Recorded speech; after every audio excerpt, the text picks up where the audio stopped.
अस्सलाम वालेकुम 9th class. बेटा उम्मीद है आप सब घर में खैरियत से होंगे। मेरा नाम फरहान अहमद है। ऑनलाइन लेक्चर में हमारा चैप्टर नंबर 7 चल रहा है, प्रॉपर्टीज़ ऑफ मैटर। बेटा ALP का जो हमारा टॉपिक है, जो स्मार्ट सिलेबस का है, उसमें ये लेक्चर नंबर 9 आएगा। जैसे आपके चैप्टर्स के अंदर जितने टॉपिक के लेक्चर्स बनेंगे, मैंने उसी हिसाब से इनको लेक्चर नंबर दिए हैं। जी, आज का जो हमारा टॉपिक है वो है इलास्टिसिटी, लचकपन, डिफॉर्मिंग फोर्स, और इसके बाद हमने पढ़ना है कि स्ट्रेस क्या होता है, उससे रिलेटेड जो डिफरेंट हेडिंग्स आएंगी, mathematical expression, system international unit, और फिर एंड पे हमने पढ़ना है कि ये स्ट्रेन किस किस्म की क्वांटिटी है। बेटा टॉपिक बहुत इंपॉर्टेंट है आपका। ये बोर्ड पॉइंट ऑफ व्यू से आपके यहाँ पे ये जो टॉपिक आपके सामने व्हाइट बोर्ड पर नजर आ रहे हैं, ये आपको शॉर्ट क्वेश्चन में ही पूछे जाते हैं। टॉपिक स्टार्ट करते हैं आज का हम, लचकपन, इलास्टिसिटी। जी बेटा मैं आपको बताता जाऊं कि मैटर की डिफरेंट प्रॉपर्टीज होती हैं। कुछ मैटर हार्ड हैं, मतलब सॉलिड, कुछ लिक्विड, और कुछ आपके पास गैस और प्लाज्मा स्टेट में मिलता है।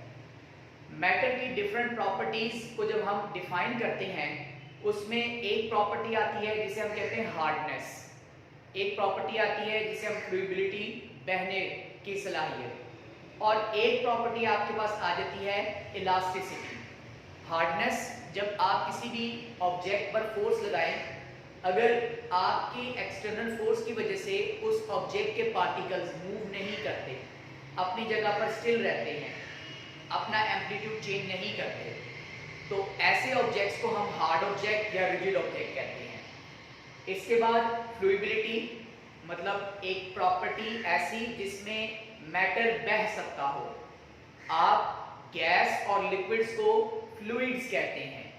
गैस और लिक्विड्स दोनों बहने की सलाहियत रखते हैं।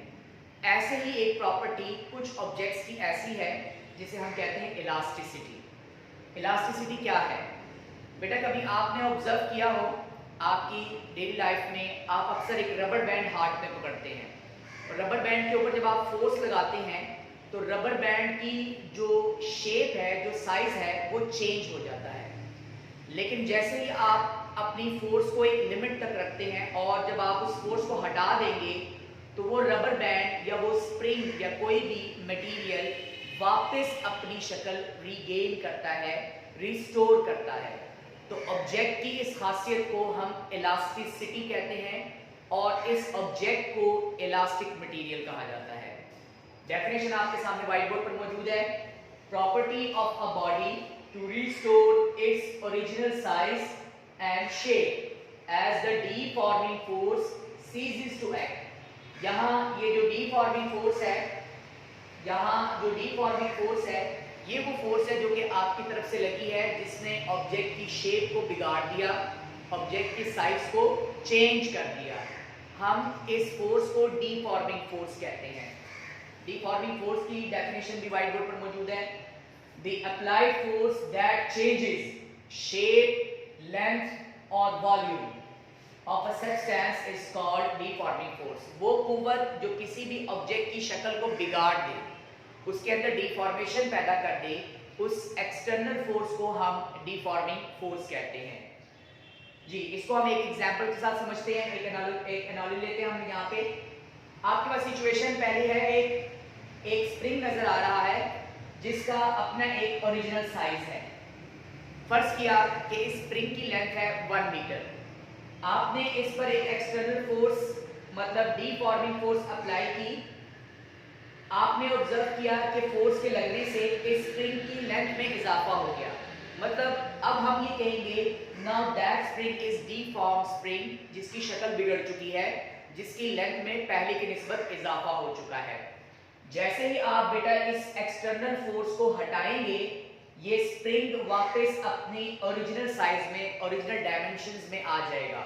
तो हम कहेंगे कि इस ऑब्जेक्ट की ये जो खासियत है, इस खासियत को इलास्टिसिटी कहते हैं, और ऐसे ऑब्जेक्ट को इलास्टिक मटेरियल कहा जाता है। हुक्स लॉ में जो हमारा नेक्स्ट लेक्चर है, लेक्चर नंबर 10, वहां मैं आपको बताऊंगा कि ये तमाम प्रोसेस सिर्फ एक लिमिट तक होता है। उस लिमिट को हम कहते हैं इलास्टिक लिमिट।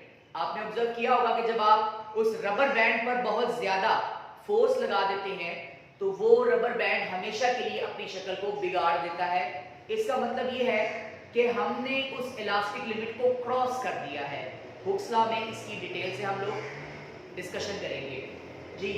तो यहाँ पे ये क्लियर हुआ कि ऑब्जेक्ट की खासियत ऐसी भी है कि एक्सटर्नल फोर्स के लगने की वजह से वो ऑब्जेक्ट अपनी शक्ल में बिगाड़ पैदा करता है। तब तक ये शक्ल में बिगाड़ रहेगा जब तक कि वो एक्सटर्नल फोर्स उस पर इंप्लीमेंट हो रही है। जैसे ही आप उस फोर्स को हटाएंगे वो ऑब्जेक्ट वापस अपनी शक्ल रिगेन कर लेगा। हम ये प्रॉपर्टी डिफरेंट ऑब्जेक्ट्स में पढ़ते हैं। स्टील की इलास्टिसिटी आयरन से डिफरेंट है। सिमिलरली एल्यूमिनियम की डिफरेंट मटेरियल की इलास्टिसिटी वैल्यूज हमें फिजिक्स में मिलती हैं। नेक्स्ट टॉपिक अब आपका जो आ जाता है बेटा वो है स्ट्रेस, तनाव। ये स्ट्रेस क्या होता है? आपने चैप्टर के स्टार्ट में एक डेफिनेशन पढ़ी थी प्रेशर। बेटा ये उससे कदरे मिलता जुलता है, थोड़ा सा डिफरेंस है यहाँ पे जी। इसकी डेफिनेशन हम क्लियर करते हैं। आप यहाँ डीफॉर्मिंग फोर्स को स्ट्रेस भी कह सकते हैं। दरअसल ये वो एक्सटर्नल फोर्स है जो किसी ऑब्जेक्ट में बिगाड़ पैदा कर रही है। डेफिनेशन क्लियर करते हैं। The deforming force acting on unit area at the surface of a body is called stress. किसी भी ऑब्जेक्ट के यूनिट एरिया पर लगने वाली फोर्स जो कि प्रॉपर डायरेक्शन रखती हो उसे हम कहते हैं स्ट्रेस। बेटा ये वही स्ट्रेस है जिसका जिक्र अभी हमने डीफॉर्मिंग फोर्स की शक्ल में किया है। यहाँ मैं आपको ये बताता जाऊं कि अगर तो ये फोर्स डिफॉर्मेशन एग्जैक्ट पैदा कर रही है और ऑब्जेक्ट की डायमेंशंस में चेंज आ रहा है तो हम इसे प्रॉपरली एक यूनिट से भी मेजर करेंगे। मैथमेटिकल एक्सप्रेशन देखिए आप, stress equals to force divided by area, force acting on a unit area. Force को हम F से रिप्रेजेंट करते हैं, एरिया को कैपिटल A से। इसका यूनिट क्या बनेगा? फोर्स का यूनिट है बेटा न्यूटन, एरिया का यूनिट मीटर स्क्वायर। न्यूटन पर metre square is the unit of stress जी। इसके बाद नेक्स्ट डेफिनेशन हमारे पास आ जाती है स्ट्रेन। ये स्ट्रेन क्या है? स्ट्रेन हमने अपने नॉर्मल लाइफ में डिफरेंट इसकी हम मीनिंग्स देखते हैं। मेंटल स्ट्रेन या फिर आपके पास एक इंजीनियरिंग में भी हम एक स्ट्रेन का जिक्र करते हैं जिसे आप शियर स्ट्रेन आमतौर पर जानते हैं। स्ट्रेन की प्रॉपर डेफिनेशन जो आपकी टेक्स्ट बुक में लिखी हुई है, when stress acts on a body, जब किसी भी ऑब्जेक्ट पर स्ट्रेस अप्लाई होती है तो वो स्ट्रेस उस ऑब्जेक्ट की डायमेंशंस में, उस ऑब्जेक्ट की मेजरमेंट में एक चेंज लेके आती है। जैसे आपने गौर किया यहाँ पे कि पहले इस स्प्रिंग की लेंथ आपके पास कांस्टेंट थी, जैसे ही ये फोर्स इंप्लीमेंट हुई इस फोर्स के लगने की वजह से इस स्प्रिंग की लेंथ में इजाफा हो गया, चेंज आ गया। तो अगर आप गौर करें तो ये वाला जो रीजन है ये इस स्प्रिंग की लेंथ में इजाफे को रिप्रेजेंट कर रहा है जिसे हमने डेल्टा L कह दिया जी। अब हमें इस फोर्स को या इस स्ट्रेस को जो इस ऑब्जेक्ट की डायमेंशंस में चेंज पैदा कर रहा है उसे एक रेशो से रिप्रेजेंट करना होता है कि पहले आपके पास इस ऑब्जेक्ट की ओरिजिनल लेंथ क्या थी, मैं स्ट्रेन की टाइप के लिहाज से आपको बता रहा हूं, और बाद में स्ट्रेस के लगने के बाद या डिफॉर्मिंग फोर्स की वजह से इसकी लेंथ में क्या तब्दीली आई।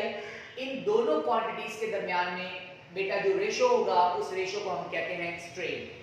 So when stress acts on a body, जब किसी ऑब्जेक्ट पर स्ट्रेस लगता है, it may change its length, या तो ये इसकी लेंथ में तब्दीली लेके आएगा और वॉल्यूम और शेप, या उसके वॉल्यूम में, हुजम में, या उसकी शक्ल में। लिहाजा हम इस तीन वर्ड्स को एक ही वर्ड में हम यहाँ पे रिप्रेजेंट करेंगे, मेजरमेंट्स।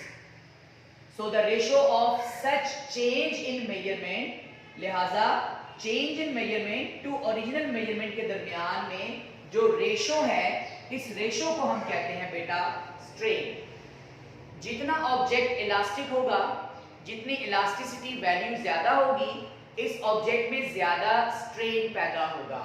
मतलब आप थोड़ी सी फोर्स लगाकर किसी भी स्प्रिंग में एलोंगेशन डेवलप कर सकते हैं। तो यही चीज इंशाल्लाह हुक्स लॉ में दोबारा आएगी, मैं वहां पे आपको कुछ प्रैक्टिकली भी इंशाल्लाह आपको ये चीजें समझाऊंगा। स्ट्रेन की बेटा तीन टाइप्स हैं। Number 1 tensile strain, number 2 shear strain, number 3 volumetric strain. Tensile length point of view से कॉन्सेप्ट क्लियर करता है कि अगर तो स्ट्रेस किसी ऑब्जेक्ट पर लग रही हो और उस ऑब्जेक्ट की लेंथ में चेंज आ रहा हो, तो change in length to original length के दरमियान में जो रेशो होगा वो कहलाएगा टेंसाइल स्ट्रेन। और अगर आप वॉल्यूम का जिक्र करें, हम ये जानते हैं कि स्ट्रेस जब किसी ऑब्जेक्ट पर अप्लाई होती है तो वो उसके वॉल्यूम में भी फर्क लेकर आती है, एक डिफरेंस आपको नजर आता है। लिहाजा किसी भी ऑब्जेक्ट पर स्ट्रेस की वजह से अगर उसके वॉल्यूम में तब्दीली आए तो चेंज इन वॉल्यूम मतलब delta V to original volume मतलब वीओ, इनके दरमियान में जो रेशो होगी बेटा, इस रेशो को हम वॉल्यूमेट्रिक स्ट्रेन कहते हैं। शियर स्ट्रेन ऑब्जेक्ट के साइज के लिहाज से एक कंपैरिजन आ जाता है। यहां आपके सामने ऊपर भी नॉमिनेटर डिनोमिनेटर में सेम क्वांटिटीज हैं, इस वजह से इनके जो यूनिट्स होंगे बेटा वो आपस में कैंसिल हो जाएंगे और ये एक यूनिटलेस क्वांटिटी के नाम से भी जाना जाता है। Strain have no unit, strain का कोई यूनिट नहीं होता because it is a simply ratio between two similar quantities. दो एक जैसी क्वांटिटीज के दरमियान में एक रेशो है। यहाँ पर अगर आप वॉल्यूम की बात करें तो ऊपर भी क्यूबिक मीटर होगा बेटा और नीचे भी क्यूबिक मीटर होगा, जो कि आपस में कैंसिल हो जाता है। ये एक रेशो है। आपसे अक्सर एक क्वेश्चन पूछा जाता है, why strain have no unit, strain का कोई यूनिट क्यों नहीं होता। आप इस टॉपिक के बिल्कुल लास्ट लाइन में इसकी क्लियर एक वर्डिंग देख लेंगे, strain have no unit because it is the simply ratio between two similar quantities. हम इस स्ट्रेन के कॉन्सेप्ट को और इस स्ट्रेस के कॉन्सेप्ट को हुक्स लॉ में भी लेके जाएंगे, जो हमारा लेक्चर नंबर 10 है, और इंशाल्लाह नेक्स्ट लेक्चर में हमने यंग्स मॉडुलस कॉन्सेप्ट को भी क्लियर करना है। आई होप आपको व्हाइट बोर्ड पर मौजूद जितनी भी डेफिनेशन जो भी आपको वर्किंग नजर आ रही है, एग्जैक्ट इसी पैटर्न पर आपकी ये लर्निंग होगी। थैंक यू वेरी मच बेटा।